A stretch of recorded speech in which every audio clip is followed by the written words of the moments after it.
بسم الله السلام عليكم ورحمة الله وبركاته. أبليان كينيا جرّا جرتو بقربين بيار راتين زنجه مقالان بك شريتي بك همدوتي مقالا جراتون بديسة مقالا جراتون خسارة مقالان بديسة والقوامسو والدقورة تيرقمتي كجبرة تكاكتو ربا في زنا كان هدومات بيتنا جان بيا باريات أن باريات قدت لتي الحمد لله. أما اللي مقالا جراتون فدي خيامتي مالف نمي الران تنامو نمي أمان تنا مقالا جالتا مقالا كان قدسي كفجة يتشودا أنا موسون كرولا خيامتي يتشودا مالفي وننا نجبف أكثر نجبني مقالا مالفا نجبه إرقما ربي صلى الله عليه وسلم كجي أحب البلاد إلى الله مساجدها الرجال همتم بكا الرجال سمتون بوتا يوكا بكا مسجد ربي تجان أمو وأبغض البلاد إلى الله أسواقها الرجل بمتون لفا تكاومو بكا مقالا راجلا كناف مقالا جراتون جبين سراي يجودا أبا فرمان تاني يجودا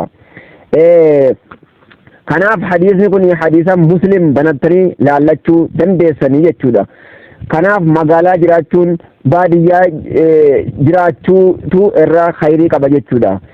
Ammoo inni baadiyyaa seera taa'u inni magaalaa wal saamuudha wal kayyanuudha kiishaawaa wal fuuchuudha akkuma zaahira ammaan tana agarru jechuudha. Kun waan namoota hedduurra ga'ee mudataa jiru jechuudha. Kanaaf magaalaan bakka kasaaraati jechuudha. Kanaaf obboleeyyan keenya warreen baadiyyaatiin maal jechaa jiran doofaadha gowwaadha jedhan jechuudha. kun ammoo jecha barbaachisuu miti. baadiyyaa jiraachuun qaroominalleen iimaanalleen namni baadiyyaa jiraatuuf namni magaalaa jiraatu kamtirra iimaana qabamee dhuguma rabbii san kamtirra zulmii heddummaata kamtirra zulmii guddata isa magaalaa jiru jechuudha. inni kiishaa wal fuudhu inni saamee waltumee walit kaanyaatu jechuudha. kanaaf yaa obboleeyyan keenya warri magaalaa rabbi sodaachuu qaba. ammas mee hanga xumuraatti dhaggeeffadha obsaan sabriidhaan dhaggeeffadha. ammaasis salmaanul faarisiyyiidha sahabaa ergama rabbiiti radiyallahu anhu hadiisa tokko nu himee ergamaa rabbi irraa fuudhee yaa abdallah laa takunanna awwala man yadkhulu suuqa walaa aakhira man yakhruju minha fa innahaa macrakatu shayxaani.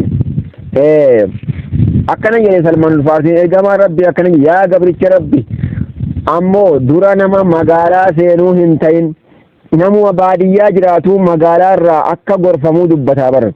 namuma baadiyyaa jiraatu adaba dhaqee magaalaa seenee keessaa gabba'uu itti himaa jechuudha. yaa gabricha rabbi dura nama magaalaa seenuu hin ta'in yooma irraa dhaqee waa bitachuu barbaaddeewu seera qabdi. of eeggachuun barbaachisaadha jechuudha. isa keessa taa'u miti inni baadiyyaa irraa dhaqee magaalaa seenee waa bitatu of eeggatuu barbaachisti. of eeggannoo guddaa godhuu barbaachifti jechuudha. faallaa kana ara namoonni hedduun magaalaa kana jaalatu magaalaan bakka gariidha bakka khayrii jedhu jechuudha. kanaaf ergamaa rabbi sallallahu alaihi wasallama yaa gabricha rabbii dura nama magaalaa seenuu hin ta'in gizee waa bitachuu barbaaddeewu jechuudha. awwala yookaa dura nama magaalaa seenuu hin ta'in nama booda magaalaa irraa bahullee hin tahinii je lafti ammoo gara waa hundaa ganamuun sawaaba qabdi barakaallee qabdi. garuu gara magaalaa ganamuun khayrii hin qabdu. booda irraa bahuun illee khayrii hin qabdu. gizeedhaan waa ofii bibbitanii balaa jalaa baqachuun barbaachisaadha. haajaa ofii xumuratanii gizeedhaan magaalaa irraa bahuutu khayrii qabaa. kana nuuf dhaame ergamaan rabbi sallallahu alaihi wasallama yoo itti fayyadamnee jechuudha. kanaaf warri magaalaa rabbi sodaadha wal kayyanuurra kun zamana ammaa kana faa dafqa ofii nyaachuun afee jira. dafki ofii nyaadhamaa hin jiru. dafqa namaatu nyaatamaa humna namaatu nyaatamaa jechuudha.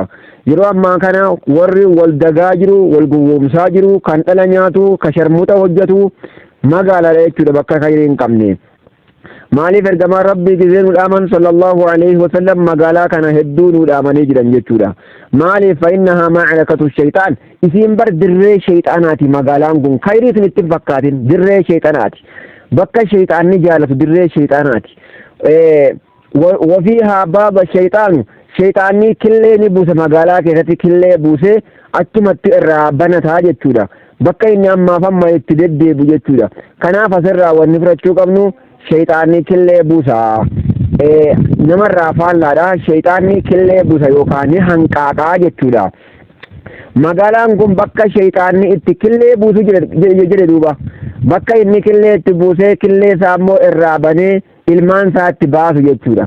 Magaalaa jechuun kan akkanaati. Magaalaa jechuun sherrii jechuudha. Magaalaan waan khayrii hin qabneedha. Baadiyyaatu biyya jaalalaati. Biyya imaanaati. Biyya kabajaati. Kanan isinitti dhaammadha. Warreen baadiyyaadhaan gowwaadha, faaraadha, doofaadha jettan asumarraan of qusachuudha qabdan jechuudha. Imaana rabbi nu haa kennu. Imaana qalbii keenya keessa rabbi nuuf haa kaa'u. السلام عليكم ورحمة الله وبركاته.